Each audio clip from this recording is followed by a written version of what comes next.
நல்ல சமாரியன் இயேசு என்னை தேடி வந்தாரே.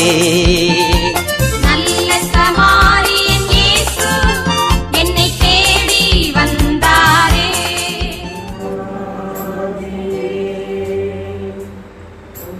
பிரசன்னத்தை வாஞ்சிக்கிறோம், உம் வல்லமையால் எம்மை நிரப்பி ஆளுகை செய்யும். தூய ஆவியே, உம் பிரசன்னத்தை வாஞ்சிக்கிறோம், உம் வல்லமையால் என்னை நிரப்பி ஆளுகை செய்யும். ஜீவ தண்ணீரே, தாகம் தீர்க்கும் ஊற்றே, ஆலோசனை கர்த்தரே, ஆளுகை செய்யும். ஜீவ தண்ணீரே, தாகம் தீர்க்கும்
சேர்த்ததுக்கு கிருபைக்காக நன்றி அப்பா.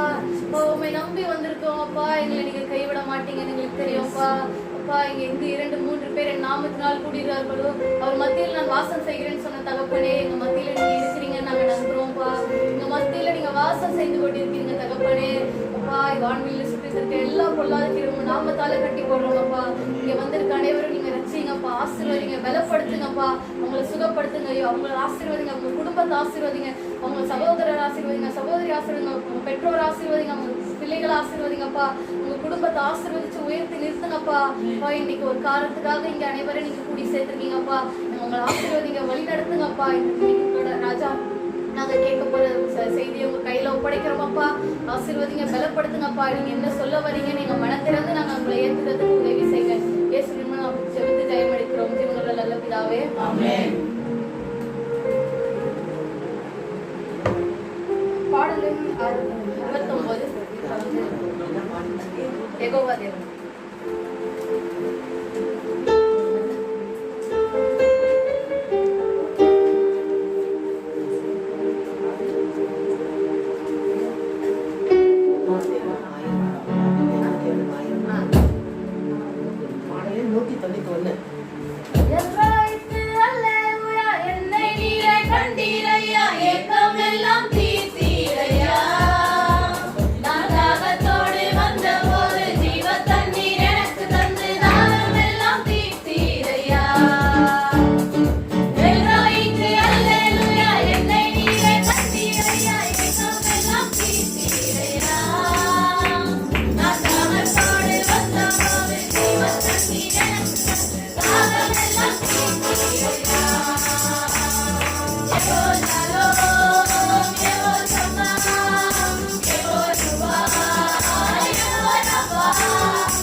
கரம் தட்டி பாடிடுவேன். யெகோவா தேவனுக்கு ஆயிரம் நாமங்கள், எதை சொல்லி பாடிடுவேன். என் கர்த்தாதி கர்த்தர் செய்த நன்மைகள் ஆயிரம், கரம் தட்டி பாடிடுவேன். யெகோவா ஷலோம், யெகோவா ஷம்மா, யெகோவா ருவா, யெகோவா ரஃபா, யெகோவா ஷலோம், யெகோவா ஷம்மா, யெகோவா ருவா, யெகோவா ரஃபா. ஆலயம் செல்லுவதே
ஆசீர்வதித்து உயர்த்தி நடத்துற தகப்பனே, நீர் ஒருவர் மாத்திரமே போதுமப்பா. அப்பா, இந்த பூமியில கோடி பேர் இருந்தாலும் நீர் ஒருவர் மாத்திரமே போதுமப்பா. அப்பா, என்னை சுத்தி அநேக பேர் இருந்தாலும் நீர் ஒருவர் மாத்திரமே போதுமப்பா. அப்பா, என்னை சுத்தி கவலை கண்ணீர் இருந்தாலும் நீங்க ஒருவர் மாத்திரமே போதுமப்பா. என் உடல் நல சரியில்லைனாலும் நீங்க ஒருவர் மாத்திரமே போதுமப்பா. அப்பா, எனக்கு கடன் இருந்தாலும் நீர் ஒருவர் மாத்திரமே போதுமப்பா. அப்பா, எனக்கு கஷ்டம் இருந்தாலும் நீர் ஒருவர் மாத்திரமே போதுமப்பா. அப்பா, எனக்கு கண்ணீர் இருந்தாலும் நீங்க ஒருவர் மாத்திரமே போதுமப்பா. அப்பா, என் வாழ்க்கையில நான் இடிஞ்சு உடைஞ்சு உட்கார்ந்திருக்கும் போது நீர் ஒருவர் மாத்திரமே போதுமப்பா. அப்பா, நான் பாவம் செய்து ஒரு மூலையில ஒதுங்கி இருக்கும் போது என் கையை பிடிச்சு உயர்த்தின தெய்வமே நீர் ஒருவர் மாத்திரம் போதுமப்பா. அப்பா, இந்த உலகத்துல என்ன ஒதுக்கி வைக்கும் போது என் மகன் என்னை தேடி வந்த தகப்பனே, நீர் ஒருவர் மாத்திரம் போதுமப்பா. யாரும் இல்லாம தனிமையில நான் இருக்கும் போது நான் அரவணைச்ச தெய்வமே, நீர் ஒருவர் மாத்திரம் போதுமப்பா. சொல்லுவாப்பா, நீர் ஒருவர் மாத்திரம் போதுமப்பா. அப்பா, தகப்பனே, நீர் ஒருவர் மாத்திரம் போதுமப்பா. அப்பா, இந்த உலகம் எனக்கு தேவையில்லை, இந்த உலக ஆசைகள் எனக்கு தேவையில்லை, இந்த பணம் பதவி எனக்கு தேவையில்லை, இந்த உலக ஆசைகள் வாழ்க்கை எனக்கு தேவையில்லை. நீர் மாத்திரம் போதுமப்பா. எனக்கு சொல்லுவோமா தகப்பனே, நீர் மாத்திரம் போதுமப்பா. நீர் மாத்திரம் போதும், நீர் மாத்திரம் போதும் தகப்பனே, நீர் மாத்திரம் போதுமப்பா. எனக்கு செலுத்துகிறோம் அப்பா, நன்றி செலுத்துகிறோம், நன்றி செலுத்துகிறோம், நன்றி நன்றி நன்றி நன்றி நன்றி அப்பா. அப்பா, இங்க அநேகரை நீங்க தொட்டு சுகமாக்கிக்கிட்டு இருக்கீங்க, அதற்காக நன்றி அப்பா. அப்பா, ஆசீர்வதிச்சு நிரப்பி அனுப்புறீங்க, அதற்காக நன்றி அப்பா. அப்பா, நன்றி அப்பா, நன்றி நீதானையா, தேவையெல்லாம் நீதானையா. ரட்சகரே, இயேசுநாதா, தேவையெல்லாம் நீதானே. ரட்சகரே, இயேசுநாதா, தேவையெல்லாம் நீதானே. உம்மையல்லாமல் எனக்கு யாருண்டு? தகப்பனே, உம்மை தவிர விருப்பம் எனக்கு உண்டு. உம்மையல்லாமல் எனக்கு என்னப்பா ஆசை, என்னப்பா தேவை? நீர் ஒருவர் மாத்திரமே எனக்கு விருப்பம் அப்பா. நன்றி அப்பா.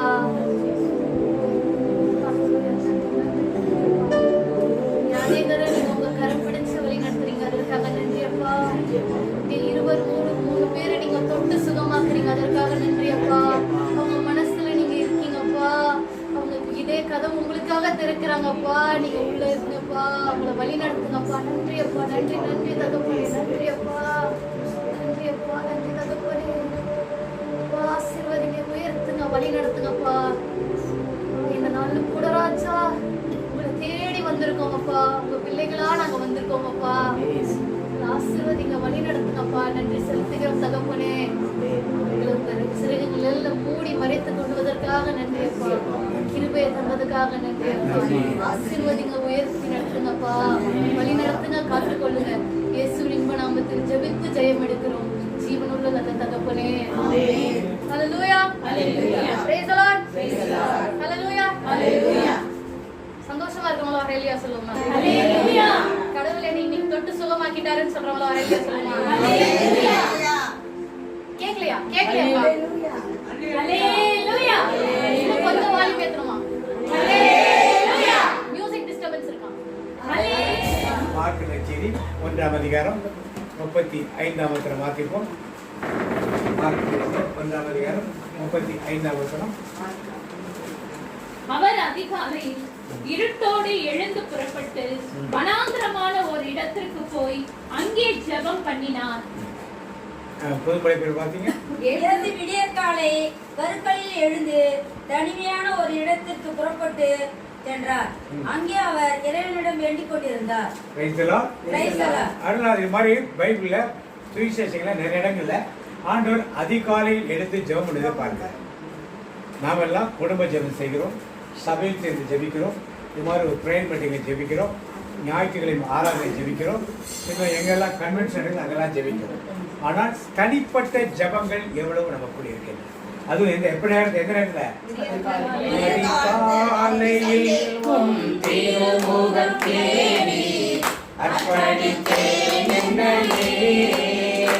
ஆராதனை துதி ஸ்தோத்திரங்கள் அப்பனே உமக்கு தந்தே. எல்லா ஜெபத்துக்கும் ஒரு பலன் உண்டு, எந்த ஜெபத்துக்கும் பலன் இல்லைன்னு சொன்னது.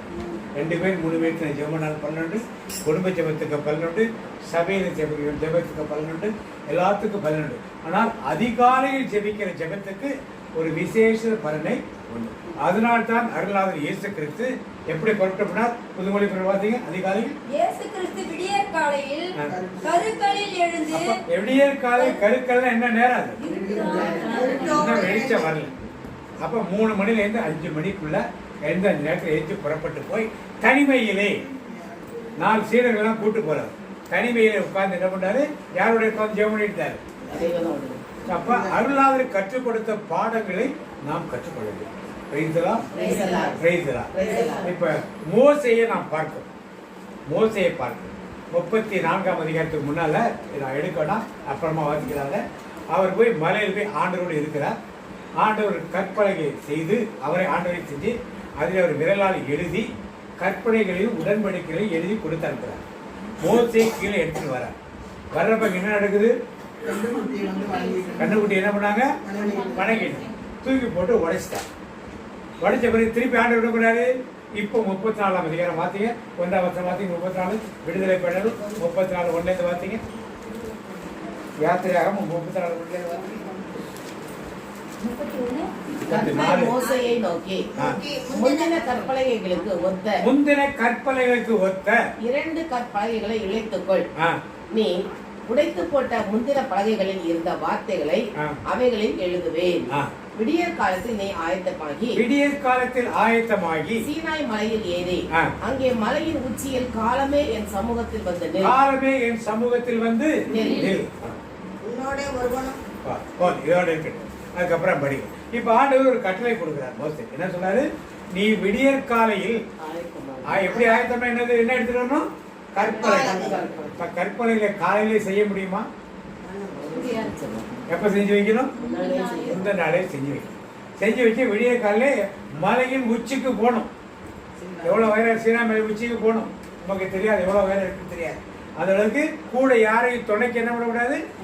அடுத்த வருஷம் வாங்கியது உன்னோடு ஒருவனும் அங்கே யாரும் வரக்கூடாது, தனியா வரணுங்கிறாங்க. மலையில் எங்கும் ஒருவனும் காணப்படவும், மலையில் எங்கும் யாரும் எவரோடு இருக்கவும் கூடாது. அப்புறம் மலையின் சமீபத்தில் ஆடு மாடு மேயவும், அங்க ஆடு மாடு மேய்ஞ்சா சத்தம் கேட்கும், அதுவும் என்ன கூடாது. இப்படிப்பட்ட ஒரு தனிமையான ஒரு இடத்திற்கு ஆண்டவர் யார் அழைத்தார்? அப்ப மோசே கற்பலகை எப்படி எடுத்துட்டு போறாரு? ஏதாவது எழுதி எடுத்துட்டு போறாரா? வெறுமையான கற்பலை, தனிமையான ஒரு இடம், மலை உச்சி ஆண்டவர் சந்திக்க. என்ன நேரம் அது? அதிகாலை நேரம்.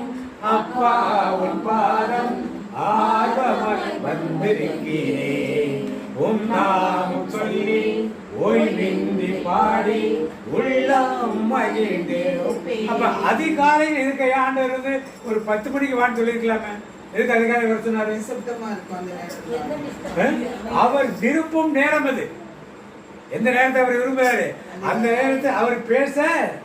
அதனால்தான் அருள்நாதன் இயேசு கிறிஸ்து கருக்களோடு விடியற்காலையில் புறப்பட்டு ஜெபம் பண்ணப்பட. இன்னைக்கு நாம என்ன செய்யறோம்? அதிகாலையில தூங்கும்.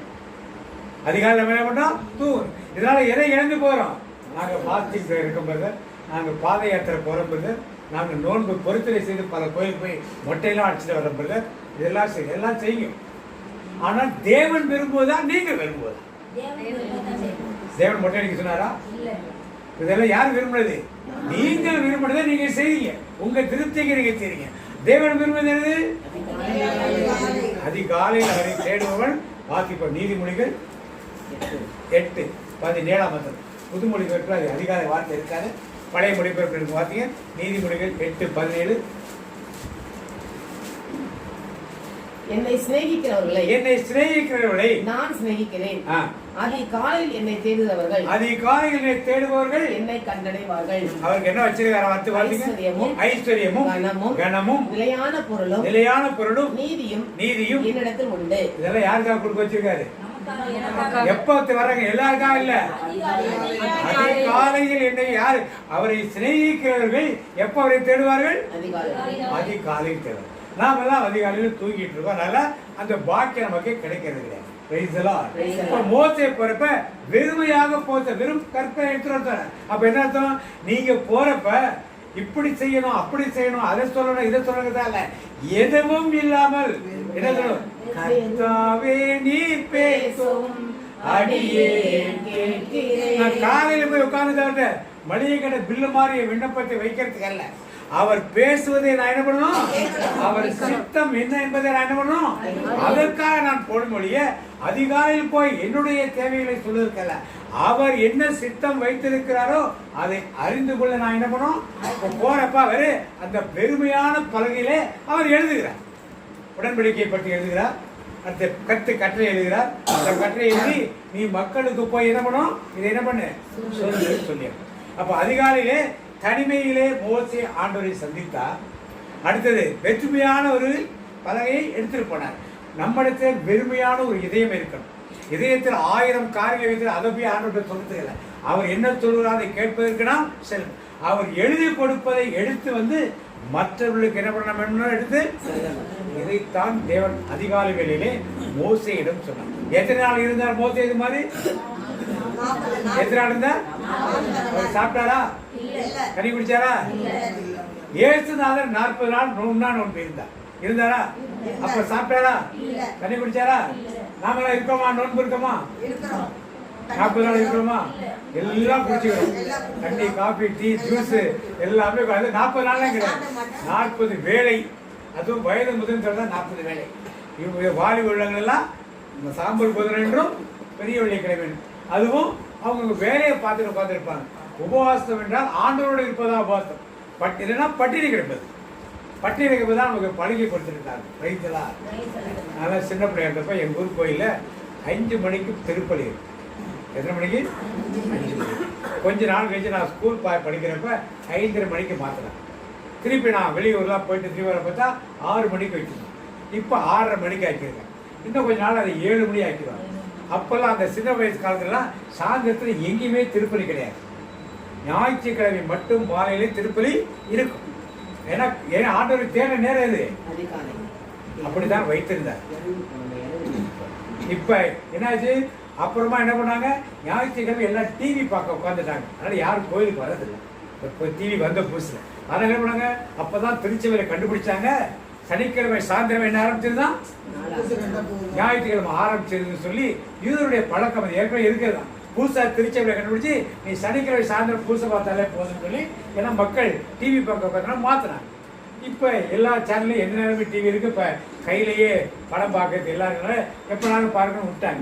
இப்போ திருப்பள்ளியில எந்த நேரத்தில் நடக்குது? இப்போ பொழுது விடிஞ்ச பிறகு இது தேவனை தேடுகிற நேரம் இல்லை. புதுசுல ஃபாதர்ஸ்ட கேட்டு ஏன் father mind of the church is the mind of God இல்லையா? அதெல்லாம் கிடையாதுங்க. Mind of the church is mind of the people. ஜனங்கள் என்ன நினைக்கிறாரோ அதான் திருச்சபை. ஜனங்கள் எனக்கு 10 மணிக்கு பூசுனா 10 மணிக்கு பூசு, 11 மணிக்கு பூசுனா இதுதான் இன்றைக்கு நாம் செய்து கொடுத்தோம். இதெல்லாம் யாருடைய தேவைகள்? மனிதனுடைய தேவை. தேவன் நம்மை விரும்புவது எப்ப? அன்னைக்கு ஒரு கிராமத்துக்கு போன ஞாயிற்றுக்கிழமை ஏறையூர்னு ஒரு கிராமம், உளுந்தூர்பேட்டை பக்கத்தில் ஏறையூர் ஒரு கிராமம். அங்கே போகிறப்ப 4:30 மணிக்கு டெய்லி திருப்பலி. தினந்தோறும் திருப்பி 4:30 மணிக்கு ஒன்று, 6 மணிக்கு. அந்த ஊர் ஃபுல்லாக கத்தோலிக்க கிறிஸ்தவ குடும்பங்கள். 2 ஜகையான மக்கள் இருக்காங்க. ஒன்று தலித் மக்கள், இன்னொன்று வன்னியர்கள் இருக்காங்க. 4:30 மணிக்கு திருப்பலிக்கு எப்படியும் 100 பேருக்கு குறையாமல் வருவாங்க. 6 மணி திருப்பலிக்கு 200 டெய்லி திருப்பலி. ஞாயிற்றுக்கிழமை திருப்பலிலாம் சொன்னது அந்த ஊரில் அந்த மக்கள் சொன்னது. இன்றைக்கும் மக்கள் 4:30 மணிக்கு திருப்பலி போகிறவங்க இருக்கிறாங்க. ஆனால் இன்றைக்கு பல்வேறு எல்லா இடங்களிலும் ஆல்மோஸ்ட் என்னாச்சு 6-6:30க்கு பிறகுதான் டெய்லி திருப்பலி. ஞாயிறு திருப்பலி அப்படிதான் நடக்குது. ஒருவேளை நிறைய திருப்பலி இருந்தால் 5:30 மணிக்கு எங்கேயாவது ஒரு சிலைகளை வைக்கிறேன். எப்படின்னா அதிகாலையில் தேடுவது நம்முடைய பழக்கமே நமக்கும் இல்லை, நாம் சார்ந்திருக்கிற சபைகள் இருக்கிறது இந்த பழக்கம் இல்லாமல் இன்னைக்கு போய்விட்டது. Praise the Lord. நீங்க எப்படி? நீங்களா எப்படி? காலையில் எழுச்சி ஜெபம் பண்ணுறவங்க எத்தனை பேர் இருக்கீங்க? 3 மணிக்கு எழுச்சி ஜெபம் பண்ணுறீங்க? 4 மணிக்கு எழுந்திருக்கிறவங்க? இதை நீங்க செய்து பாருங்க. மோசேயை செய்து போல வெறுமையான இதயத்தோடு நல்ல பாடலை பாடி ஆண்டவரை துதிச்சுட்டு உட்காருங்க. உங்கள் தேவையை சொல்வதற்காக ஆண்டவரை துதித்து பாடுவதற்கு நீங்கள் உட்கார்ந்து பாருங்கள் அந்த இடத்துல. அப்ப தேவன் எப்படி கிரியை செய்கிறார்கள் நமக்கு தெரியும். நமக்கு மட்டுமல்ல, நம்மை வைத்து மோசையை வைத்து 30 லட்சம் மக்களுக்கு ஆசீர்வாதமாக இருந்தது போல நம்மை வைத்து பல பேருக்கு ஆசீர்வாதமாக நம்ம எடுத்திருந்தாரு. அதிகாலையில் நான் ஜெபிப்பேன் சொல்றவங்களா சத்தம் ஒரு அலேலியா சொல்லணும். யார்கிட்ட சொல்றீங்க? என்கிட்ட இல்ல. தேவன் கேட்பார். பிரேயர் மீட்டிங்ல சொன்னியே, இப்ப என்னாச்சுன்னு நீங்க செய்து பாருங்க. நீங்களே என்ன பண்ணுங்க, செய்து பாருங்க. ஒரு 1/4 மணி நேரம், ரொம்ப நேரம்லாம் செய்ய முடியாது. 1/4 மணி நேரம் ஆண்டவர் பாதத்துல ஒப்பு கொடுத்து உட்கார்ந்து ஒன்றும் பேச வேண்டிய தேவையில்லை. ஆண்டவரே நீ பேசு. சாமி சொன்ன மாதிரி ஆண்டவரே நீ பேசும் அடியே முடிஞ்சு. தேவைப்பட்டா உங்களுக்கு தெரிஞ்ச ஒரு பாடல ஹம்மிங் பண்ணியோ வாயில திறந்தோ பாடுங்க. ஆண்டவர் கண்டிப்பா உங்க கூட நினைவார், பேசுவார். நிறைய காரியங்கள் ஆண்டவர் கண்டிப்பா மோசையில் இருந்து செய்தது போல, அருள்நாதர் இயேசு கிறிஸ்துவோடு செய்தது போல உங்களோடும் என்னோடும் இருந்து ஆண்டவர் பெரிய காரியத்தை செய்வார். Praise the Lord. செய்தி கலந்து வரும் நாகமானின் காணிக்கை. யார் காணிக்கை? யார் இந்த நாகமான்? சீரியா தேசத்தின் படைத்தலைவன். மற்றவர்களுக்கு தெரியுமா? பாத்தீங்க 2 அரசர்கள் 5ஆம் அதிகாரம், 2 அரசர்கள் 5ஆம் அதிகாரம் 1ல இருந்து பாத்தீங்க. எல்லாம் எடுத்துக்கிட்டு கொஞ்சம் பாருங்க. எல்லாம் எடுத்து 2 அரசர்கள் 5ஆம் அதிகாரம் 1ல இருந்து பாத்தீங்க. சீரியா ராஜாவின் படைத்தளபதி ஆகிய நாகமான் என்பவன் தன் ஆண்டவரிடத்தில் பெரிய மனுஷனும் எண்ணிக்கை உள்ளவண்ணமாய் இருந்தான். அவனை கொண்டு கர்த்தர் சீரியாவுக்கு ரட்சிப்பை கட்டளையிட்டார். மகா பராக்கிரமசாலியாகிய அவனோ குஷ்டரோகியாய் இருந்தான்.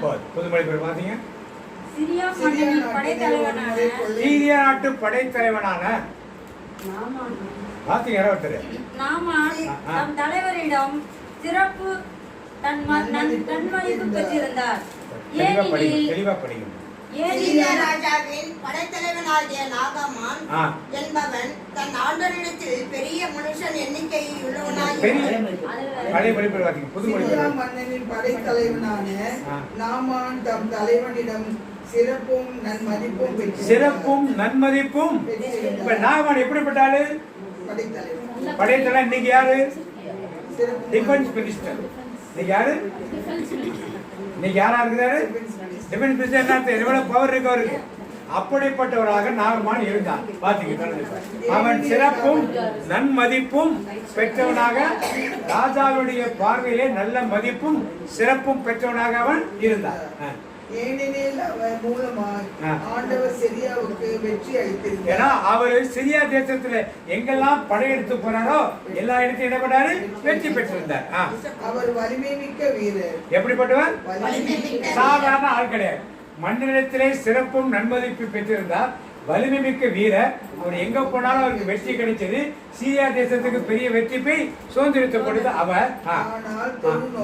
ஆனால் என்னதவர்? எங்க தொழில் இருந்துச்சு அவருக்கு? கையில இருந்துச்சு. பாத்தீங்க, தொடர்ந்து பாத்தீங்க. சிரியா நாட்டினர் கொள்ளையடிக்கு சென்ற பொழுது ஒரு முறை கொள்ளையடிக்க சென்ற பொழுது இஸ்ரேலை சார்ந்த ஒரு சிறுமியை கடத்தி கொண்டு வந்திருந்தனர். அவள் நாமானின் மனைவிக்கு பணிவிடை புரிந்து வந்தார். இப்ப ஒரு சிறுமி, யூத இஸ்ரேல் தேச சிறுமி நாகமான் வீட்டுல சிறைபிடித்துக் கொண்டு வந்த அவள் என்ன பண்ணா? வேலைக்காரியாக வேலை செய்கிறார். அது சின்ன சிறுமி, பெரிய பிள்ளைல சிறுமி. வாத்திக்கிறேன்.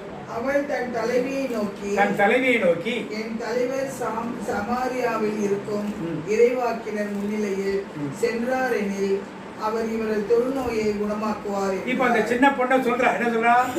இவர் யாரு? நாகமான் எங்க போனோம்? இஸ்ரவேல் தேசத்தில் உள்ள தீர்க்க தரிசியாக எலிசாவிடத்தில் போனாரானால் அவருக்கு என்ன சோகமாகும்? இவர் ஒரு சிறிய படைத்தலைவர், பல நாடுகளை போய் வென்று ஜெயிச்சுட்டு வந்திருக்காரு. டிஃபென்ஸ் மினிஸ்டர், பெரிய ஆளு, நன்மதிப்பை பெற்றவர். அந்த தேசத்திலே எத்தனையோ மருத்துவர்கள் இருந்திருப்பாங்க இல்லையா? எல்லாத்தையும் போய் மருத்துவம் பார்த்திருப்பாங்க. எந்தெந்த தேசத்தை வெற்றி வாகை சூடி வந்தார்களோ எல்லா தேசத்திலையும் போய் மருத்துவ சிகிச்சை எல்லாம் பார்த்துட்டு வந்திருப்பாரா? எல்லாம் பார்த்துருந்தோம். இப்ப எல்லாம் பார்த்துருந்து எந்த குணமும் அடையாத அவருக்கு ராஜா ஒரு விருந்து வச்சா அங்க போய் உட்கார்ந்து சாப்பிட முடியாது. ஏன்? கையில என்ன இருக்கு? குஷ்டரோகம். உட்கார்ந்து சாப்பிட முடியாது. எல்லா வேலையும் செய்ய உட்கார்ந்து பந்தியில உட்கார்ந்து சாப்பிட. இப்படிப்பட்ட நிலையிலே அந்த சின்ன பொண்ணு சொன்னாங்கிறதுக்காக இந்த ஆள் புறப்பட்டு போனார்னா எவ்வளவு கஷ்டப்பட்டிருப்பார் வாழ்க்கையில. இந்த நாகமான் எவ்வளவு சங்கடப்பட்டிருப்பான்னு வாழ்க்கை. எவ்வளவு வெற்றி, மன்னட்ட நல்ல பேரு, சீர படையெடுத்து போனா வெற்றி, நல்ல பராக்கிரமசாலி வீரன், எல்லாம் நல்லது. ஆனால் இந்த தொழுநோயால எவ்வளவு வேதனைப்பட்டுதான் வீட்டுல ஒரு வேலைக்கார சின்ன பொண்ணு சொன்னதை கேட்டு உடனே போய் வாசிங்க தொடர்ந்து. எனவே நாமான் தம் தலைவனிடம் சென்று இஸ்ரேல் நாட்டை சார்ந்த சிறுமி இன்னின்னவாறு கூறுகின்றார் என்று அவனுக்கு தெரிவித்தார். அப்பொழுது சிரியா மன்னர் சென்று வாரும், நான் இஸ்ரேல் அரசனுக்கு மகள் தருவேன் என்றார். இப்ப போய் ராஜாட்ட போய் கேட்கிறேன், அடுத்த நாட்டுக்கு போகணும் இல்லையா? நான் ராஜாவுக்கு அடுத்த இஸ்ரேல் ராஜாவுக்கு லெட்டர் கொடுக்குறேன்னு ஒரு லெட்டர் எழுதி கொடுக்குறேன். இதை வாங்கிட்டு போற வாசி. எனவே நாமான் ஏறத்தாழ 400 கிலோ வெள்ளியையும் 6000 பொற்காசுகளையும். எத்தனை வெள்ளி? 400 கிலோ வெள்ளியும் 6000 பொற்காசுகளையும் 10 பட்டாடைகளையும் 10 பட்டாடைகள் எடுத்துக்கொண்டு பயணமானார். அவர் இஸ்ரேல் அரசரிடம் அம்மடலை கொடுத்தார். அதில் இத்துடன் என் பணியாளர் நாமானை உம்மிடம் அனுப்புகிறேன், அவனது தொழுநோயை நீர் குணமாக்க வேண்டும் என்று எழுதப்பட்டிருந்தது. ராஜாவுக்கு எழுதி அனுப்புறார் அவர். நீர் அவன் தொழுவை என்ன பண்ணணும்? ராஜாவை குணமாக்க முடியுமா? அப்புறம் வார்த்தைங்க அடுத்து வார்த்தை. இஸ்ரேல் அரசன் அம்மடலை படித்தவுடன் ஆடைகளை கிழித்துக் கொண்டு கடவுளா, உயிரை கொடுக்கவும் உயிரை எடுக்கவும் என்னால் இயலுமா? சிரியா மன்னன் ஒருவனை என்னிடம் அனுப்பி அவனுக்குள்ள தொழுநோயை குணப்படுத்த சொல்கிறானே, என்னோடு போரிட அவன் வாய்ப்பு தேடுவதை ராஜா என்ன நினைக்கிறான்?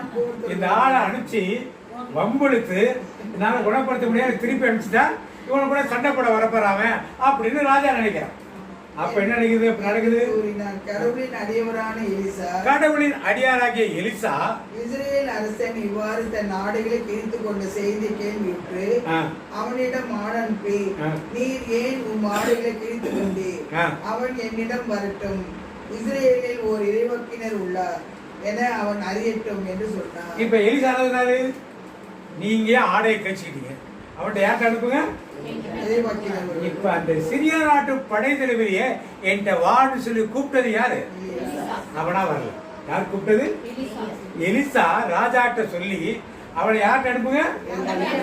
அனுப்பு. இவர் யாரு? வரவர் யாரு? சிரியா நாட்டு படை தலைவர். எவ்வளவு எடுத்துட்டு வர்றாரு? 400 கிலோ வெள்ளியும் 6000 தங்க காத்தும் 10 பட்டாடையும் எடுத்துட்டு அங்கேருந்து வராரு. வாசிக்க. அவ்வாறே நாமான் தம் குதிரைகளுடனும் தேருடனும் எலிசா வீட்டு வாயில் முன். இப்ப எலிசா வீட்டுக்கு வந்துட்டார். சிஸ்டர் மார்த்தாதான் எலிசான்னு வச்சுங்க. இப்ப ஒரு வாசல் வந்து நிக்கிறாரு. என்ன பண்ணுவீங்க? ஓடி போவீங்களா? நடந்தாலும் போவீங்களா? வாங்க வாங்கன்னு கூப்பிட்டு வீட்டுல சேர் எடுத்து போட்டு என்ன பண்ணுவீங்க? நீங்க தானே கூப்பிட்டீங்க. இப்ப எலிசா தானே கூப்பிட்டாரு. என்ன பண்ணிருக்கிறாரு? அவரு சாதாரண ஆள் கிடையாது. எப்படிப்பட்டாரு? ஒரு நாட்டுடைய டிஃபென்ஸ் மினிஸ்டர், படை தளபதி, எவ்வளோ வெற்றிகள் கண்டவன், ராஜாவுடைய நன்மதிப்பு பெற்றவன், சிறந்த போர் வீரன், எல்லாத்தையும் வெற்றி கண்டவன். அவன் உன்னை தேடி வரல, நீதான் அவனை வான்னு சொல்லி கூப்பிட்டுட்டு வாசல்ல நிக்க வச்சு என்ன சொல்றாரு எலிசா? எலிசா, நீர் போய் யோர்தானில் 7 முறை மூழ்கினார், உன் உடல் என்ன பண்ணும்? இப்படி சொன்னது கரெக்டா? கரெக்டா? சரியா? தப்பா? நீங்க ஒரு ஆளை கூப்பிடுறீங்க, அவன் தொழிலாளி தெரிஞ்சதான கூப்பிடுறீங்க, அப்புறம் வீட்டுக்குள்ள என்ன அர்த்தம்? அவன் சாதாரண ஆள் கிடையாது. இன்றைக்கு நம்முடைய திருச்சபையிலே நம்முடைய ஆட்சி சர்ச்சில் இன்னைக்கு வச்சுட்டு ஒரு மினிஸ்டர் வரான்னு சொல்லிட்டா என்னங்க பண்ணுவீங்க? நீங்க தோரணை கட்டி டமார் அடிச்சு அதை அடிச்சு விரிச்சு எல்லாம் பண்ணுவீங்களே. அப்புறம் எலிசா ஏன் இதை பண்ணவில்லை? எலிசா ஏன் இதை பண்ணவில்லை? அதெல்லாம் எதுக்கு கூப்பிட்டாரப்ப? அவருக்கு ஒரு பெரிய ஆளுங்க, அது பெரிய ஒரு ராஜாட்ட போய் பேசுறாரு. ராஜா வீட்டுக்கு வந்து விருந்தாளி நீங்க கூப்பிடுறீங்க, சாதாரண ஆள் கிடையாது. ராஜா வீட்டுக்கு வந்தா நீங்க சுகப்படுத்துறீங்க, அடுத்த வேலை. சுகப்படாட்டாலும் அவனுக்கு பிரச்சனை கிடையாது. ஏற்கனவே தொழில்நோய் 9 வருஷமா இருந்துட்டான். சுகப்படுத்த முடியாட்டாலும் பிரச்சனை கிடையாது.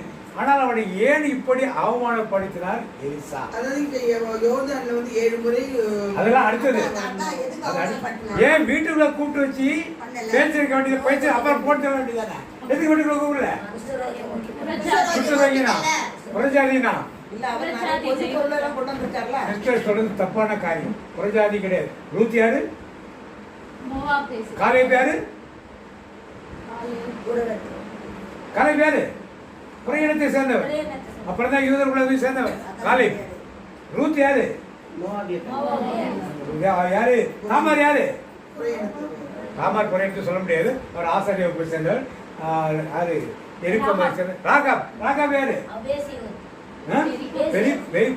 எரிக்கோவை சேர்ந்தவர். இதெல்லாம் புறையினத்த மக்கள் இல்லையா? இதெல்லாம் புறையினத்த மக்கள் இல்லையா? ஆண்டவர் வந்தது புறையினது யாருக்காக? உலகத்தின் பாவங்களை போக்குகிற செம்மறி. கிறிஸ்தவரின் பாவங்களை போக்குகிற செம்மறி. நல்லா புரிஞ்சுங்க. கிறிஸ்தவரின் பாவங்களை போக்குகிற செம்மறி கிடையாது. உலகத்தின் பாவங்களை எல்லாருக்காக தான் அவர் வந்தார். ஆனால் யூத குலத்தில் அவர் வந்தார். யூத குலத்தில் அவர் வந்தால் யூதர்களுக்கு மட்டுமல்ல, ரட்சிப்பு யார் வழியாக வருகிறது? யூதர்கள் வழியாக ரட்சிப்பு. அவ்வளவுதான் முடிஞ்சு போச்சு. அப்படி இல்லாமல் இருந்தால் ஆண்டவராக இயேசு கிறிஸ்து இவ்வளவு தேசங்களுக்கு மக்களை சொல்லி புறையினத்து மக்கள் தான் அதிகமா இருக்காங்க. யூதர்களா கிறிஸ்தவர்களா அதிகமா இருக்காங்க? இல்ல. யார் அதிகமா இருக்காது? புறையினத்து மக்கள் தான் அதிகமா இருக்காங்க. சரி, டைவர்ட் ஆகிப்பட்ட நம்ம. அப்ப எதனால அவர் கூப்பிடல? தொழுநோயை கூப்பிடலையா? ஆண்டவர் தொழுநோயை தொட்டு சுகப்படுத்தலையா? தொழுநோயை தொட்டு சுகப்படுத்த அவர் ஏன் எலிசா பண்ணல?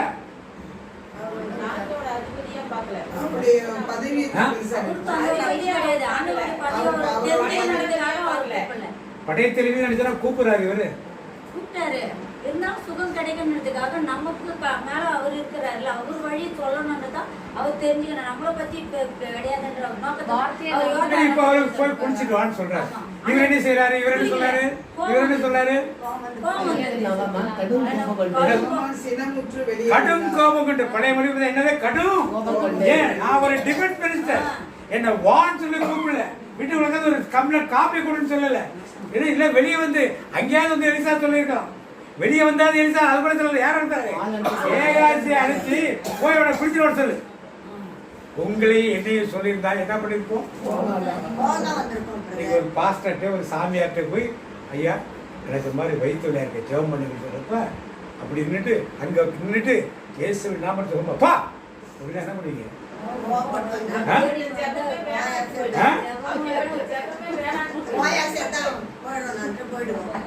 ஆனா அதே சாமியார் கூப்பிட்டு வச்சு நீங்க என்ன பண்ணுங்க, மாதா கட்டின புடவை இருக்கு, 7 புடவை இங்க இருக்கு, ஒரு புடவை 5000 ரூபாய், 7 புடவை நீங்க வாங்கிட்டு போயிடுவீங்க. டெய்லி காலையில குளிச்சுட்டு ஒவ்வொரு நாளும் புடவையை கட்டிட்டு ஒரு புடவை வாங்கிட்டு வந்து மாதாவுக்கு நீங்க கட்டிட்டு இந்த கோயிலை 7 முறை சுத்திட்டு போங்கன்னு சொன்னா செய்வீங்களா? செய்ய செய்வீங்களா? செய்ய மாட்டீங்க. போய் குளிச்சுட்டு போய் ஜோமிட்டு போ உனக்கு சோமாரிச்சு சொன்னா என்ன பண்ண மாட்டான். எலிசா என்ன அந்த நாகமான் என்ன சொல்றான் பாத்தீங்க? எனவே நாகமான் சினமுற்று வெளியேறினார். அப்பொழுது அவர் என்னிடம் வந்து என் அருகில் நின்று நம் கடவுளாகிய ஆண்டவரின் பெயரை கூவி அழைத்து தொழுநோய் கண்ட இடத்தின் மேல் கையை வைத்து அசைத்து என்ன பண்ணுவாரு? பிரேயர் பண்ண நினைக்கிறோம். அந்த பாஸ்டர் அந்த சாமியார் நினைக்கா என்ன பண்ணும்? கண்ணீரோடு பாஸ்டர் கண்ணீரோடு ஜெபம். எப்படி அவங்க ஜெபம் அவங்க கீழே விழணும். கீழே விழுந்து திருப்பி வா இயேசுவின் நாமத்தில் எல்லாம் வெளியே போ, திருப்பி கீழே விழணும். இன்னும் பார்த்தா திருப்பி விடக்கூடா. இப்படி ஜெபம் பண்ணா யாருக்கு சந்தோஷமா இருக்கும்? நீ போமா சமாதானத்தில் நீ போ அப்படின்னு சிம்பிளா ஒரு சாமியாரோ ஒரு பாஸ்டர் சொன்னா இந்த பாஸ்டருக்கு என்ன தெரியல, ஜெபிக்க தெரியல. இப்படித்தான் நான் அப்படித்தான் யார் சொன்னது? அவர் வந்து என் கைமேல் நின்று நின்று என் கைமேல் கையை வைத்து ஆண்டவரை கூவி அழைத்து வாசிங்க பழையவர் பாத்தீங்க. அதற்கு நாகமான் கடும் ஒரு நிமிஷம் இது வாங்க பழையவர். அதற்கு நாகமான் கடும் கோபம் கொண்டு புறப்பட்டு போய் அவன் வெளியே வந்து நின்று நம் தன் தேவனாகிய கர்த்தருடைய நாமத்தை தொழுது தன் கையினால் அந்த இடத்தை தடவி இவ்விதமாய் குஷ்டரோகத்தை நீக்கி விடுவான் என்று எனக்குள் நினைத்திருக்கிறேன். இன்னைக்கு நாம் இப்படித்தான் நினைத்துக் கொண்டிருக்கிறோம். ஒரு ஆலயத்துக்கு கூட நான் நினைச்ச மாதிரி அந்த பாஸ்டர் ஜெபம், நான் நினைச்ச மாதிரி இந்த ஃபாதர் என்ன பண்ணணும் ஜெபம், நான் நினைச்ச மாதிரி இந்த ஊழியக்காரர் என்ன பண்ணணும் ஜெபம். எனக்காக பாரத்தோடு பாஸ்டிங் போட்டு யார் ஜெபம் பண்ணலாம்? நாம ஜெபம் பாஸ்டிங் போட்டு பாஸ்டர் எனக்காக பாஸ்டிங் இருந்தது. அவர் பாஸ்டிங் இருந்தா என்னைக்கு தான் சாப்பிடுறது கரெக்ட் தமிழோட ஒருத்தருக்கா பாஸ்டிங் இருந்தா என்னைக்கு தான் ஜெபம் பண்ணுறது. அதனால சிம்பிள் சரிமான பேர் கேட்க பார்த்துருக்கீங்க. எப்படி பார்த்துருக்கீங்க ஜெபம் பண்ணீங்க? இப்படி இல்லாம மக்கள் எப்படி நான் இவங்களுக்காக எப்படி பார்த்து ஜெபம் யார் கற்றுக் கொடுப்பா?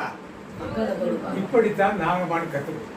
இதனால் தான் அவர் என்ன பண்ணல, இதனால என்ன பண்ணல, எங்க வர வீட்டுக்குள்ள என்ன பண்ணல, இவன் இது மாதிரி பேசுவான்னு தெரிஞ்சுதான் என்ன பண்ணாரு, வீட்டுக்கு வெளியே வரவாரு. அப்படியே என்ன பண்ணு குளிச்சுடுவா அப்படின்ட்டாரு.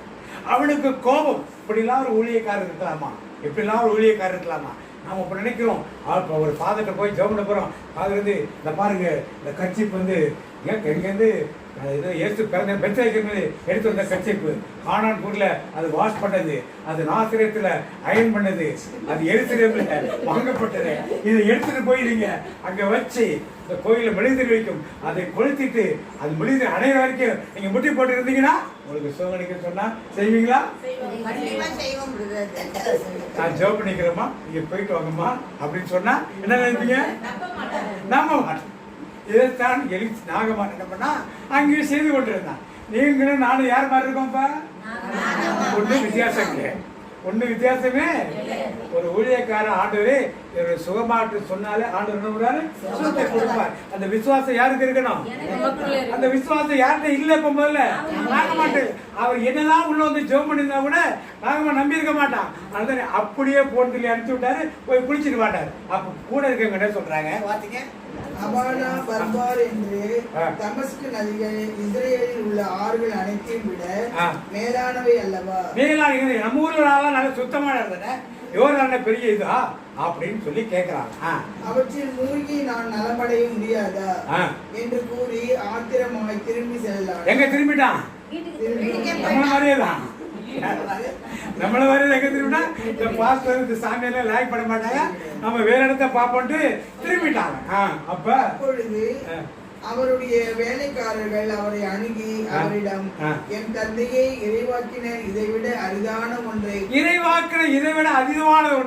உமக்கு கூறி இருந்தால் நீர் அதை செய்திருப்பீர் அல்லவா? எங்க ஊர்ல ஒரு ஃபாதர் இருக்காரு, நல்ல மெசேஜ் கொடுத்துட்டு ஒரு மெழுகுதிரி வைப்பாரு, பெருசா மெழுகுதிரி எல்லாரும் வாங்கிட்டு போகணும். வாங்கிட்டு பண்ண போனோம்னா அது எரிய விடணும். விட்டு ஒரு மாசத்துக்குள்ள திரி என்ன ஆயிடும்?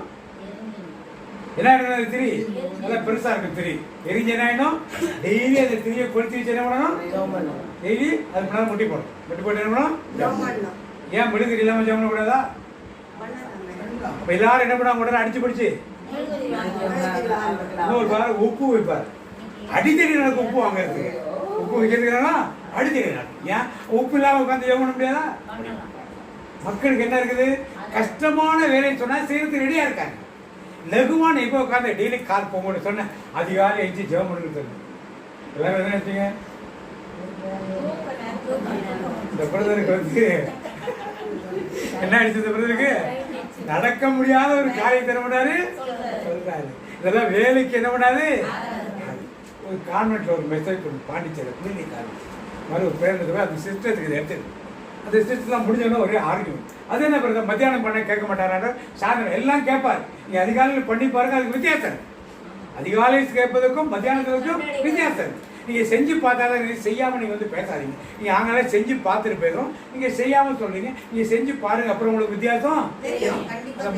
10 நிமிஷம் 15 நிமிஷம் இன்னைக்கு ஜெபம் பண்ணுறது என்ன இருக்குது? வைத்தலால் இந்த மாதிரி கஷ்டமான வேலை என்றால் எல்லாம் செஞ்சிடும்.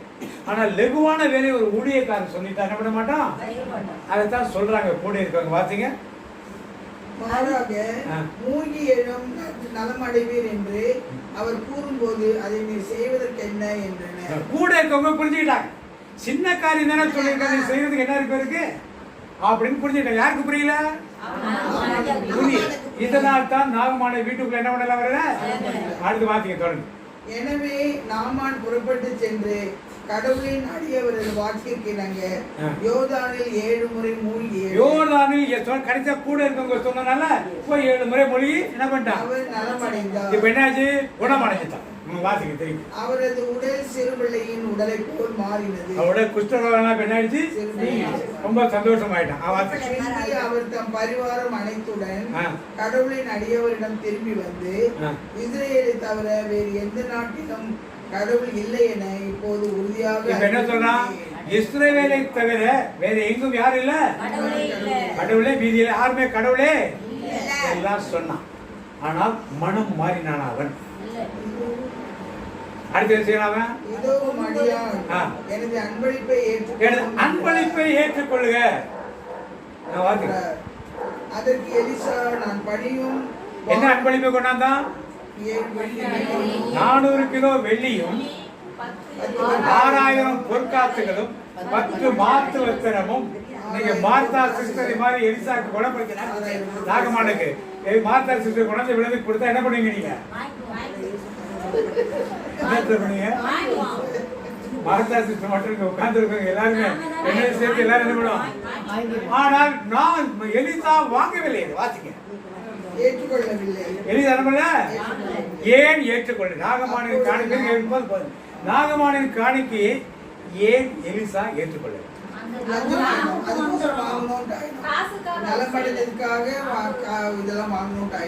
நலமானதுக்காக இதெல்லாம் அவன் வர்றப்ப இதெல்லாம் இருக்க கொண்டாந்தான் அன்பளிப்பா கொண்டாந்து கொடுங்க.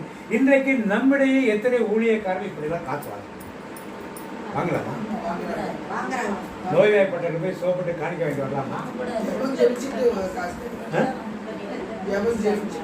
பில்டிங்க்கு காசு கேட்கறாங்க நிறைய பேர். பில்டிங் கட்டுறது பண்ணி சாராய வித்த காசை கொண்டு 10 லட்ச ரூபா கொடுத்தாங்கன்னா அவளை கூட்டு வச்சு சால்வை போட்டு என்ன பண்றோம்? எல்லாரும் என்ன பண்ணுங்க? 10 கை தட்டுது சத்தமா தட்டுங்கன்னு சொல்லுகிறோம். நம்ம கொடுக்கறது தப்பு இல்லை.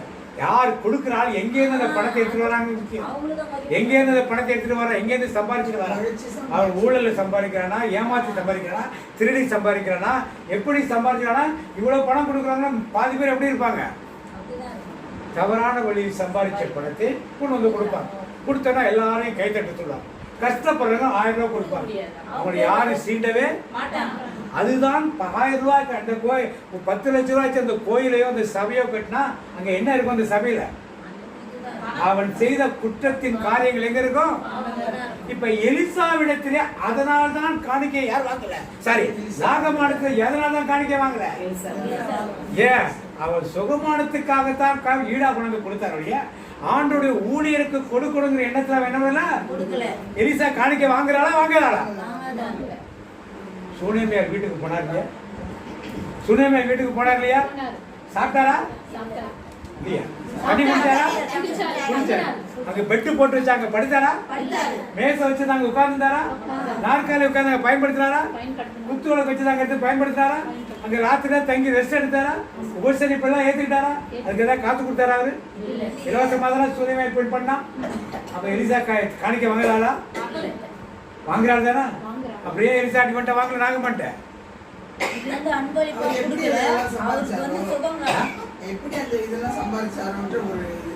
எது முக்கியம்?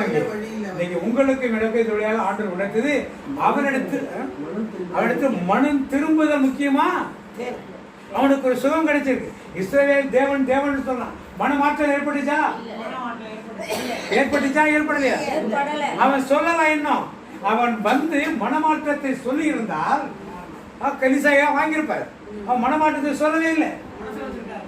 ஆண்டவர் இஸ்ரவேல் தேவன் சோப்படுத்திட்டார், இந்த காணிக்கை வச்சுக்க, அதுக்கு பதிலாக இதை நீ வச்சுக்க அப்படின்னு கொடுத்தார். நம்மில் பலர் இப்படிப்பட்ட காணிக்கைகளை வாங்குவதும் அவனோட இந்த சாபங்கள், அவனோட இந்த வேண்டாத கருவி சம்பாதித்த பணம்னா எங்க வருது?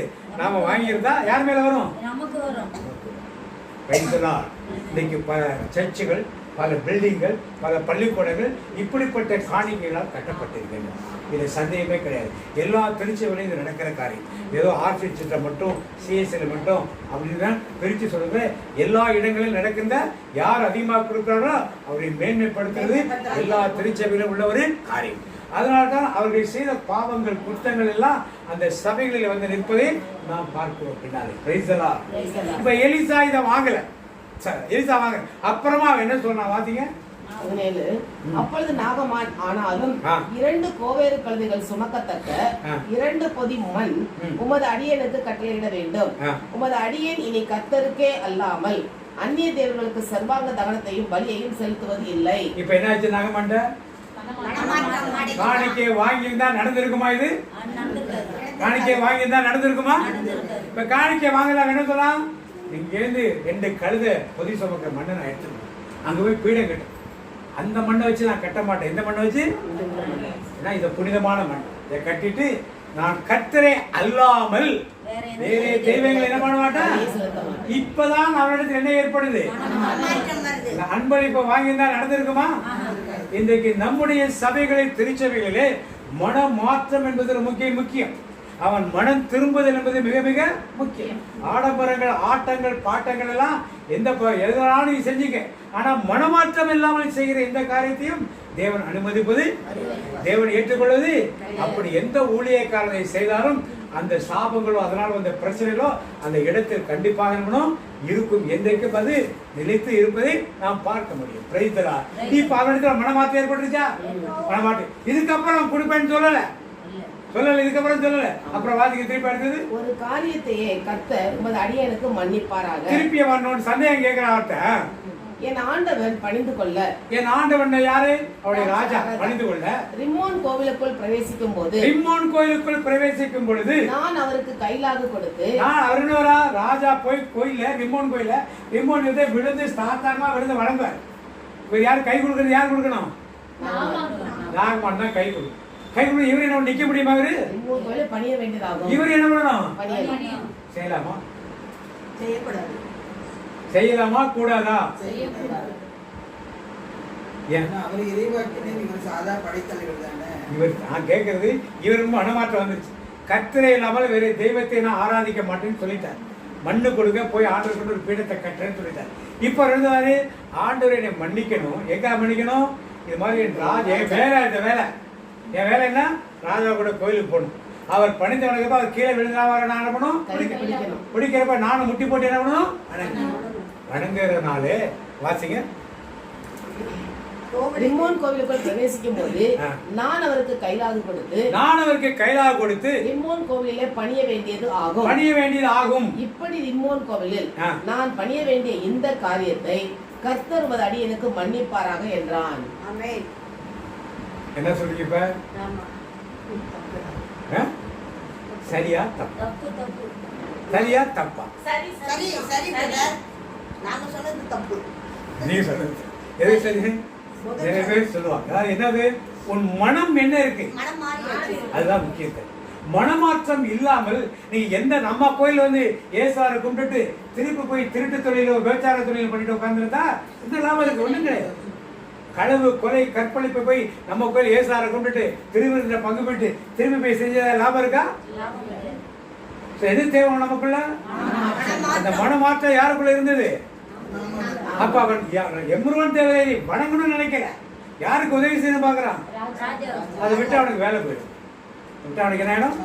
அவனை நம்பி இருக்கிற சேவகர்கள், அவன் நம்பி இருக்கிற குடும்பங்கள் எல்லாம் பாழாக்கும். இப்படிப்பட்டவர்கள் இன்னைக்கு நம்ம பல பேர் ஒரு எக்ஸ்ட்ரீம் கேஸ்.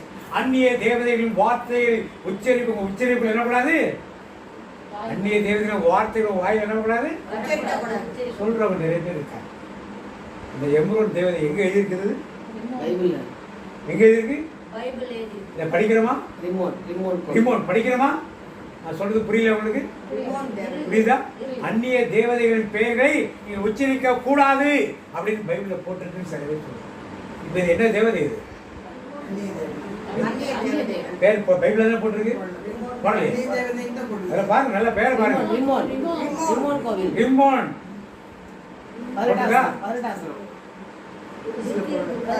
ரிமோன். அப்புறம் தாக்கோன். உடன்படிக்கை பற்றி தூக்கிட்டு வந்த நிப்பாட்டப்ப தாக்கொண்டு என்னாச்சு? டொம்முன்னு விழுந்து கீழே விழுந்துச்சா?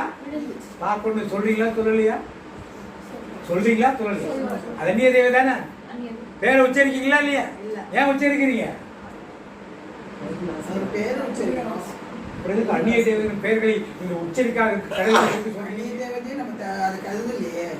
அது ஒரு டயனா என்ன அப்புறம் டயனா என்ன கடவுள் அப்புறம்? அந்நிய தேவதை கடவுள் தான். உடன்படிக்கைகளை கொண்டு வைக்கிறப்ப அந்த கோயிலை கொண்டு வைக்கிறாங்க. அந்த சிலைகளுக்கு முன்னால கீழே விழுந்துருது. அடுத்த தூக்கி நிப்பாங்க. அடுத்த டொம்முல வந்து மொத்தமா ஒருங்கி போயிடுது. அதெல்லாம் பேர் எழுதுறோம்ல. எது முக்கியம்? இப்ப மனம் மாற்றம் முக்கியம். எது முக்கியம்? என் மனம் தேவனை தேடுதா அந்நிய தேவதைகளை தேடுதா? கயிறு கட்டிட்டு வராங்க. எதை தேடுறாங்க அவங்க? அதுவும் நம்ம ஆலயங்களில் விற்கிற கயிறு சொல்றாங்க. கேட்டா கோயில வித்த கயிறு, சிவப்பு கயிறு கோயில கட்டினா கயிறுங்கிறாங்க. தாயை திருத்து வைக்கிறாங்க கிடைக்காத கோயில். உங்க கோயில கட்டுறத உங்க கோயில வைக்கல, வேற நிறைய கோயில விற்குது. விற்கிற கோயில் போய் பார்த்து வேணா வாங்கி தர உங்களுக்கு. உங்களுக்கு வேணுமா? இதெல்லாம் எங்க வந்துச்சுங்களா? இதெல்லாம் அந்நிய தேவதை தான். பேரை உச்சரிக்க கூடாது பெருசா நம்ம சொல்லிட்டு உட்காந்துருக்கணும். மனசு எங்க போகுது? ஆண்டவரோட எது பெருசு நம்புறோம்? ஆண்டவரோட எது பெருசு நம்புறோம்? ஆயத்துக்கு பெருசு நம்புறோம். இதெல்லாம் நாம் சரியான முறையில் அறிந்து கொள்ள தேவன் இன்றைக்கு நாகமானையும் யாரை எலிசாவையும் நம்மிடத்தில் காட்டுகிறார். இப்ப எலிசா காணிக்கை வாங்கியிருந்தா அவன் மனம் தெரிவிக்க போறது மனம் தெரிவிப்பட்டு எவ்வளவு கரெக்டா கேட்கிறான் பாருங்க. நான் மாதிரி ராஜாவோட போவேன், என்னை ஆண்டவர் மன்னிச்சுவாரா பாருங்க. அவன் உள்ள எவ்வளவு மனமாற்றம் அடையும். இந்த மனமாற்றம் நமக்குள்ள இருக்கு. கயிறை கட்டிட்டு தாயத்தை கட்டிட்டு காலில் கயிறை கட்டிக்கிட்டு உத்தரியா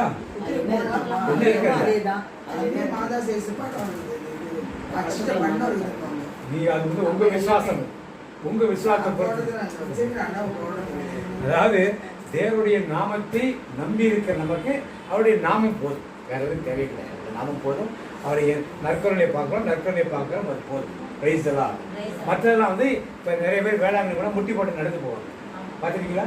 நாங்களோட போனோம் முட்டி போடுறது. ஒரு அம்மா வந்து கொடையை பிடிச்சிருக்காரு. பக்கத்தில் ஒருத்தர், இந்த பக்கத்தில் ஒருத்தர் வந்து ஃபேண்டா பாட்டில் பிரித்து வச்சிருக்காரு. கீழே செருப்படுத்து போகிறதுக்கு 2 பேர் நிற்கிறாங்க. இந்த செருப்படுத்து போகிறது இந்த முட்டியை தூக்கி வைக்கிது, அடுத்தது இந்த முட்டியை தூக்கி இருக்குது. கொடையை பிடிச்சிடாரு ஒருத்தர். அப்புறம் கொஞ்ச நேரம் கழிச்சு என்ன பண்ண பிரயோஜனம் இல்லையா? அவர் சும்மா நடந்து போனாலும் பிரயோஜனம் கிடையாது. தெரியும். இதுதான் அந்நிய தெய்வத்தின் வழிபாடுகள் என்பது நம்முடைய திருச்சபைக்குள்ள உள்ள வந்து வந்துருச்சு. அந்நிய தெய்வ நாமங்களை வச்சிருக்க தெய்வத்தின் வழிபாடுகள் நம்முடைய ஆலயங்கள் என்ன கொஞ்ச நாள்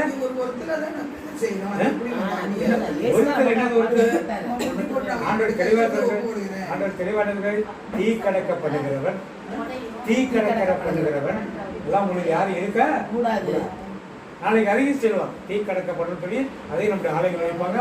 நீங்க இன்னைக்கு சொல்றீங்க இன்னொரு 50 வருஷம் கழிச்சு பாருங்க எல்லாம் நடக்கும். சந்தேகமே கிடையாது. அதுக்கென்று ஒரு கும்பல் தனியாகவே என்னைக்குமே இருக்குது. சரி, அதை நம்ம விமர்சிக்க வேண்டாம். நம்முடைய காரியம் இன்றைக்கு ஆண்டவர் 3-4 காரியங்களை குறித்து. ஏன் எலிசா நாகமானை உள்ளே விடவில்லை? ஏன் விடல? ஏன் வீட்டுக்குள்ள விடல? அவன் தேவனை தேடி வரல. யாரை தேடி வரல? சுகத்தை தேடி வந்தான். 2வது காரியம் வந்திருந்தா என்ன பண்ணுவாங்க? அவன் கையை வச்சோட என்ன நடக்குன்னு நினைக்கிறான். 3வது அவன் ஏன் காணிக்கை ஏன் எலிசா வாங்கவில்லை? மனமாட்டம் அடைஞ்சிருச்சு. அப்புறம் எலிசா காணிக்கை கூடான்னு கேட்டுக்கலாம்ல? கேட்டாரா? ஏன் கேட்கல? எலிசா காணிக்கை வாங்குறாரு. சுலைமான் வீட்டில் போய் தங்கி சாப்பிட்டுலாம் போனார். படுக்கையில் படுத்தாரு, பெட்டில் படுத்தாரு, எல்லாம் ரெஸ்ட் எடுத்து எல்லா உபசரையும் ஏற்றுக்கொண்டு வந்தார். ஏனது உபசரி எவ்வளவு காசு? சும்மாவா? 400 கிலோ வெள்ளி, 6000 பொற்காசு, 10 பட்டு புடவை, இதெல்லாம் வாங்க மாட்டாரு. ஏமாத்த வர எலிசா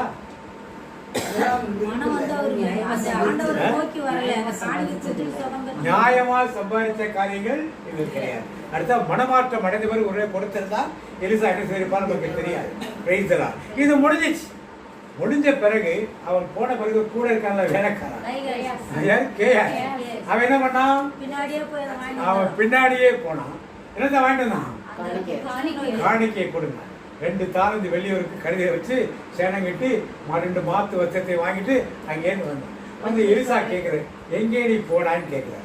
என்ன சொன்னாங்க? எங்கேயுமே போல, இங்கே தான் இருக்கு. உடனே என்ன சொன்னாங்க எலிசா? அந்த நோய் உங்களுக்கு திரும்பி வரும். அந்த நோய் யாரை வந்து பிடிக்கும்? யாரை பிடிக்கும்? நாகமானை பிடித்த இந்த குஷ்டம் உன்னையும் உன் சந்ததியாரையும் என்றைக்கும். உடனே நாகமானுக்கு குஷ்டம். எப்பேற்பட்டால் நாகமான் எப்படிப்பட்ட மாற வேண்டியவன்? எலியாவுடைய சீசனா இருந்த எலிசாவுடைய சீசனா கேயாசி அடித்தது. எலியா 7 அற்புதம் செஞ்சார், எலிசா 14 செஞ்சார். இவர் 28 அற்புதம் செய்ய வேண்டிய ஆளு என்ன மாறிட்டாரு? இப்ப எதனால மாறினாரு? இப்ப இன்னைக்கு நம்மில் பலர் 3 பேரை ஆண்டு காண்பிச்சிருக்காங்க. நீங்கள் யாரை போல இருக்கிறீர்கள்? நாகமான் போல இருக்கிறீர்களா? எலிசா போல இருக்கிறீர்களா? அல்லது கேயாசி போல இருக்கிறீர்களா? அல்லது நாகமான் கூட வந்த ஒரு கூட்டம் அவனுக்கு அட்வைஸ் பண்ணிச்சு இல்லையா, அந்த அட்வைஸ் பண்ண கூட்டத்தில் இருக்கிறீர்களா? ஆண்டு ஒரு கேள்வி வைத்திருக்காங்க. இந்த கேள்விக்கு நீங்கள் தான் பதில் சொல்லி என்னவாக நாம் இருக்க வேண்டும் என்பதை, எப்படி இருக்க என்பதை நாம் கற்றுக்கொள்வோம். அதனால அதீதமாக சம்பாதிக்கிற சம்பாத்தியத்தெல்லாம் நாம் காணிக்கையாக முதல்ல பெற்றுக்கொள்ளக்கூடாது. Praise the Lord. 2வதாக ஒரு மனம் மாறுதல். எல்லா இடத்திலும் ஊழியர் செய்கிற இடத்துல மனம் மாறுதல் என்பது மிக மிக மிக முக்கியம். அது இல்லாமல் ஊழியர் செய்வது அர்த்தமில்லாத ஒரு ஊழியமாக மாறிக்கொள்ளும். Praise the Lord. 3வதாக மனம் மாறியவனுக்கு எது தவறு எது சரி என்ற எண்ணங்கள் கரெக்டாக அவனுக்கு தெரிஞ்சதா இனிமே அவன் தப்பு பண்ணானா? தப்பு பண்ணான். எம்பரன் கோயிலுக்கு போவான், கீழே விழுவான், தேவதை ஆராதனை செய்ய மாட்டான். தனியாக ஒரு பிடம் கட்டி தேவனை ஆராதனை செய்து இதனால் என்னாச்சு? சீரியா தேசத்திலே இஸ்ரவேல் தேவனை வணங்கக்கூடிய ஒரு கூட்டம் யாரால ஏற்பட்டுச்சு? அங்கே பிற்காலத்தில் ஏற்பட்டது. மனதில் சந்தேகம் இருக்கா கேட்கறதுக்கு? தெளிவா புரிஞ்சுச்சா? நாகமானுடைய காணிக்கை எலிசா, கேயாசி, நாகமான் கூட வந்த மக்கள் தெளிவா தெரிஞ்சுக்கணும். அப்படியே ஜெபம் பண்ணுவோம், எழுந்து நிற்போம். இந்த நாளிலும் இந்த வார்த்தை விளையாட்டு எங்களோட பேசியதற்காக மக்கள் நன்றி. 3 நபர்களை காட்டி நாங்கள் யாரை போல் இருக்க வேண்டும் எங்களை கற்றுக் கொடுத்தீரே, அதற்காக மக்கள் நன்றி செலுத்த. இந்த நடந்து கொண்டிருக்கிற அந்த காலங்களிலே நாங்கள் எதன் மேல் பற்று வைக்க வேண்டும், எப்படி நாங்கள் ஊழியத்தை செய்ய வேண்டும், எதை நாங்கள் வெறுக்க வேண்டும் என்று கற்றுக் கொடுக்கிறப்பா, அதற்காக மக்கள் நன்றி செலுத்த. சீரியா நாட்டு படைத்தளபதி குஷ்டரோகியா இருந்த போது அவன் வீட்டில் வேலை பார்த்த சிறுமி சொன்னதை கேட்டு தனக்கு சுகமாகும் என்று வந்தான். நம்பிக்கையோடு தான் வந்தான். ஆனால் மனிதனை நம்பி வந்தானே. இறைவாக்கினர் இருக்கிறார் என்று சொல்லி வந்த போது கூட இந்த எலிசா அவனை கூப்பிட்டு அனுப்பினார். ஆனால் எலிசா கூப்பிட்டு உள்ளே விடவில்லை. போய் யோர்தான் 7 தரம் மூழ்க சொல் என்று ஆள் அனுப்பினார். ஏனென்றால் ஒரு எலியா ஒரு தீர்க்கதரிசியாக இறைவாக்கினராக இருந்ததால் நாகமானுடைய எலிசா ஒரு இறைவாக்கினராக இருந்ததால் நாகமானுடைய மனநிலை அவனுக்கு புரிந்தது. அவன் சுகம் கிடைக்க வேண்டும் என்ற எண்ணத்தோடு மட்டும் வந்திருக்கிறானே அல்லாமல் இஸ்ரவேல் தேவனை மனதார ஏற்றுக்கொள்வனாக வரவில்லை என்பதை எலிசா அறிந்ததால் சுகம் கொடுக்க தேவன் வல்லவர் என்பதை உணர்த்தி யோர்தானில் போய் 7 முறை குளித்து விட்டு வாயிட்டு சொன்னார். அதற்கு அவன் என்ன கோபத்தோடு வந்து எங்க ஊர்ல இல்லாத ஆறுகளாம், அங்க இல்லாத சுத்தமான தண்ணியா இருந்து திரும்பி போகுது. உடனே இந்த ஊழியக்காரன் சொன்னதை கேட்டு போய் எலிசா சொன்னபடியே சென்ற மாத்திரத்திலே அவன் குஷ்ட நோய் மறைந்தது. சிறு பிள்ளையின் சதையை போல உடல் முழுவதும் மாறியதே. அற்புதம் செய்கிற ஆண்டவர் அதை கீழ்ப்படிந்து செய்யும் போதுதான் அற்புதம் செய்ய வல்லவராக இருக்கிறாரே. அவர் சொன்ன வார்த்தையை நாம் அப்படியே செய்ய வேண்டுமே. எனக்கு விருப்பமான முறையில் செய்வது அல்ல. அந்த இடத்தில் நாகமானுக்கு ஆலோசனை கொடுக்கவும் அந்த இடத்துல ஊழியக்காரர் இருந்தார்களே, அவருடைய பணியாளர்கள். இன்னைக்கு நாங்கள் எப்படி இருக்க வேண்டும் என்பதை கற்றுக் கொடுக்கிறப்பா. தேவன் என்ன சொல்லுகிறாரோ அதை நாங்கள் அப்படியே செய்ய வேண்டும். அப்பொழுதுதான் எங்கள் வாழ்க்கையில் அற்புதங்கள் நடக்கும். இல்லை நான் நடக்காது என்பதை வெளிப்படுத்திட்டீரே. ஆனால் அந்த நாகமான் காணிக்கை பொருட்கள் கொண்டு வந்த போது எலிசா அதை வாங்கவில்லையே. எலிசா ஒரு ஊழியக்காரனாக இருந்தான், அவனுக்கும் தேவை இருக்கிறது. ஆனால் எதனால் எலிசா வாங்கவில்லை? அந்த நாகமான் முழு மனதோடு மான்றாகிய தேவனை ஏற்றுக்கொள்ளவில்லை என்பதால் வாங்கவில்லையே. அப்பொழுது நாகமான் முழுமையாக அறிந்து கொண்டு காணிக்கை வாங்கவில்லை என்றவுடனே அவன் முழுமையாக தன் மனநிலை மாறினான். உங்கள் தேவனை தவிர நான் எந்த தெய்வத்தையும் ஆராதிக்க மாட்டேன், இந்த தேவனை தேர்ந்த தேவன் இல்லை என்று சொல்லி அப்படியே தன்னை முழுமையாக அர்ப்பணித்தானே. நாமும் அப்படி அர்ப்பணிக்க வேண்டுமே. நாம் பிறப்பிலேயே கிறிஸ்தவர்களா இருக்கலாம், இந்த இடையில கிறிஸ்துவை ஏற்றுக்கொண்டவர்களா இருக்கலாம். எந்த நிலையில் நாம் ஆண்டவரை ஆராதிக்கிறோம்? சுகம் கிடைத்தால் போதும், பணம் கிடைத்தால் போதும், நோய் தீர்ந்தால் போதும் என்று இருக்கிறோமா? அப்படியானால் தேவன் அதை எப்படி ஏற்றுக்கொள்வான்? அடிக்கடி பாடுவோம் இல்லையா? உண்மை முழு உள்ளத்தோடு ஆராதிப்பேன், முழு உள்ளத்தோடு அன்பு கூறுவேன், ஆராதனை ஆராதனை ஆராதனை ஆராதனை. அந்த நாகமான் முழு உள்ளத்தோடு, முழு பலத்தோடு, முழு வளமோடு, முழு ஆற்றலோடு தேவனை ஆராதிக்க வேண்டும் என்ற மனம் மாற்றத்திற்காக தானே எலிசா காணிக்கை வாங்கவில்லை. இதை கண்டவுடனே அவன் முழுமையாக மாறினான். ஆனாலும் ஒரு காரியத்தை குறித்து, உங்கள் கர்த்தர் எனக்கு மன்னிக்க வேண்டும் என்று சொல்லி தன் ராஜாவோடு போகும்போது, அந்த ஆலயத்துக்கு செல்லும் போது அவனுக்கு கையிலாக கொடுக்க வேண்டியிருந்தால் என் கர்த்தரை மன்னிக்க வேண்டும் என்று மன்னிப்பு கேட்கிறானே, அந்த வெள்ளம் எவ்வளவு பெரிய மனம் மாற்றம் அவனிடம் வந்தது. அதற்கு எலிசா சொன்ன வார்த்தை, நீ சமாதானத்தோடு போயிருந்தான். இப்படியாக நாங்கள் என்னுடைய வாழ்க்கையிலே நாகமானை போல முழு மனதோடு ஆண்டை ஆராதிக்கலாக மாற வேண்டும். ஆண்டவரே, நோய் சுகம் மட்டும் கிடைத்தால் போதும், பணம் பொருளாதார வசதி வந்தால் மட்டும் போதுமல்ல, எந்த நிலையிலும் அவரை துதிக்கக்கூடிய மக்களாக நாங்கள் மாற வேண்டுமாமா. நீர் எங்களை தேர்ந்தெடுத்து வைத்திருக்கிறீரே, அந்த எலிசா போல நாங்கள் உண்மையை உத்தமாக ஊழியம் செய்ய வேண்டுமே.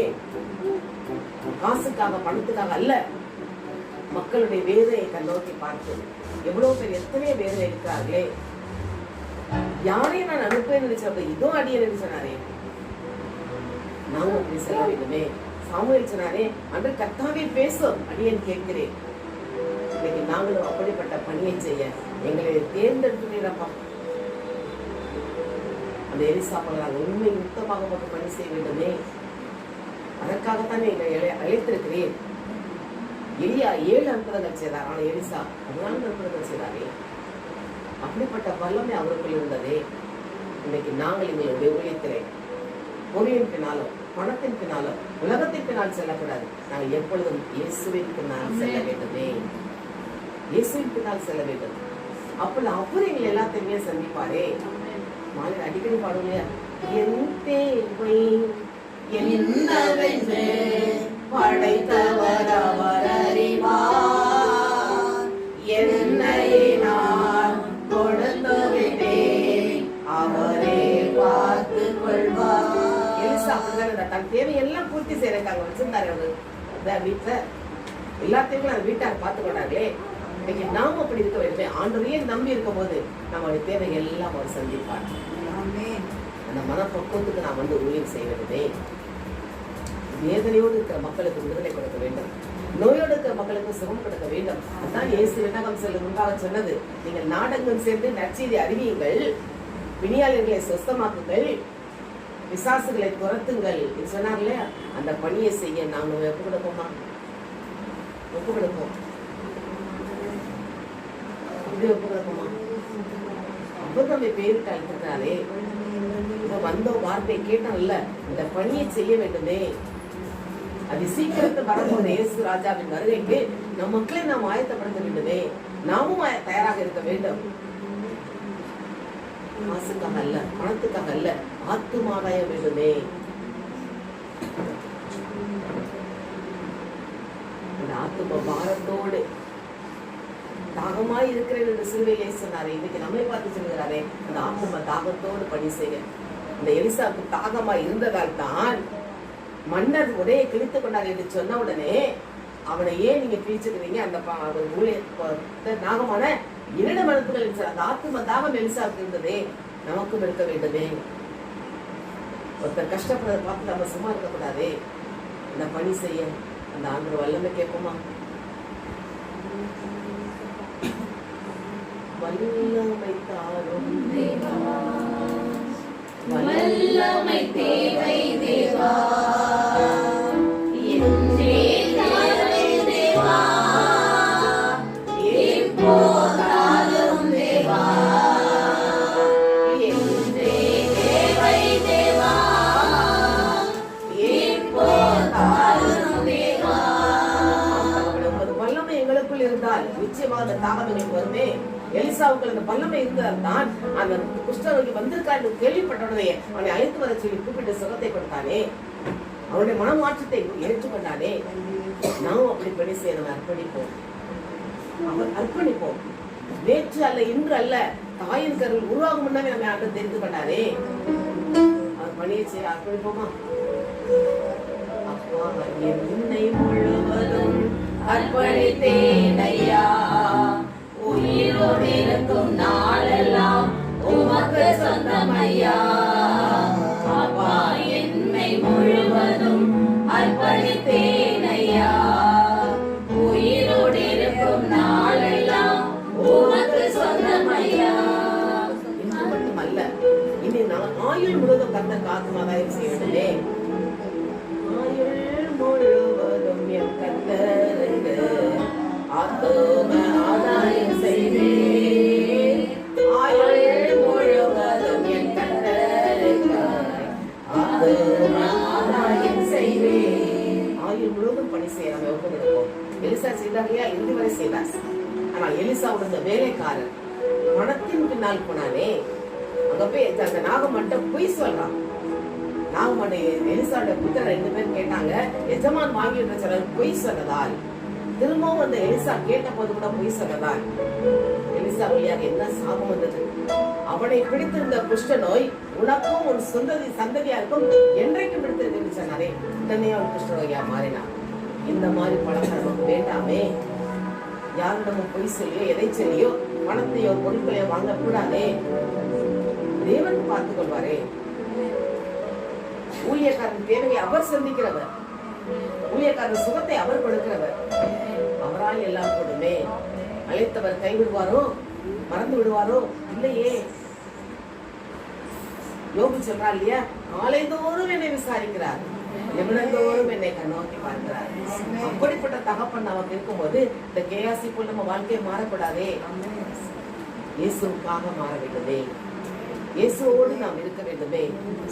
இயேசுவோடு நாம் வாழ வேண்டுமே. அவருக்காக பணி செய்ய வேண்டுமே. அப்படியாங்கிட்ட கேட்போமா? அதுக்கு நல்லமே எங்களோட தன்மைகளை வழிநடத்துங்க. கூட வாங்க மாட்டவன்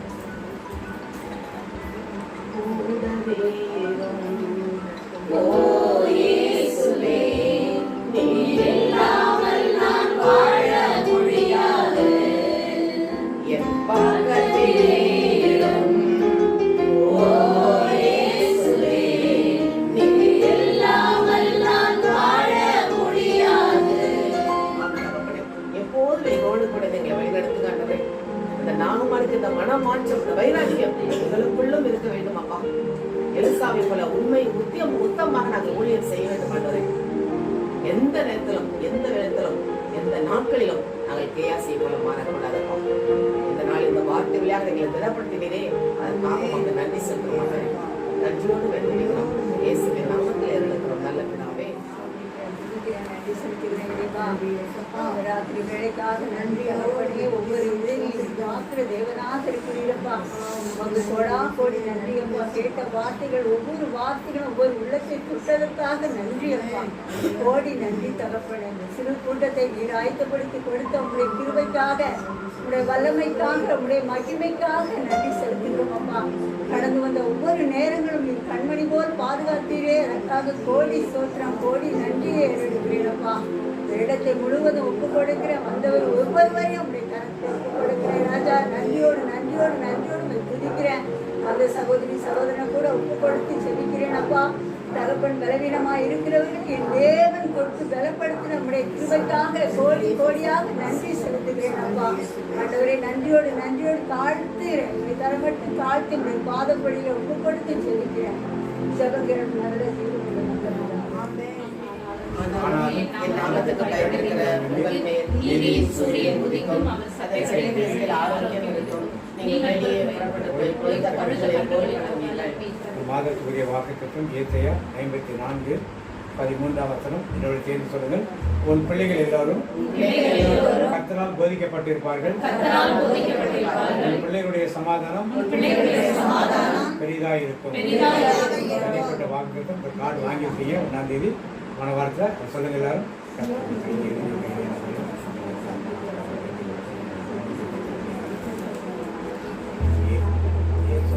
ரத்தத்தில் மறைந்துள்ளே இயேசு ரத்தத்தில் மறைந்துள்ளே இயேசு ரத்தத்தில் மறைந்துள்ளே சாத்தான் தீங்கு செய்ய முடியாது எங்கும் என்னை அணுகாது தீங்கில்லை தீங்கில்லை தீங்கில்லை நோயில்லை நோயில்லை நோயில்லை தொழிலை தொழிலை தொழிலை சாத்தான் தீங்கு செய்ய முடியாது எங்கும் என்னை அணுகாது என் ஆத்துமாவே கர்த்தரை ஸ்தோத்திரி. என் முழு உடம்பே கர்த்தருடைய பரிசுத்த நாமத்தை ஸ்தோத்திரி. என் ஆத்துமாவே கர்த்தரை ஸ்தோத்திரி. கர்த்தருடைய சகல உபகாரங்களையும் மறவாதே. ஆமென். கர்த்தருடைய ஆசீர்வாதத்தை உன்னை காக்க கடவர். கர்த்தர் முகத்தினை பிரகாசிக்க உன்னை கிருபையா இருக்க கடவர்.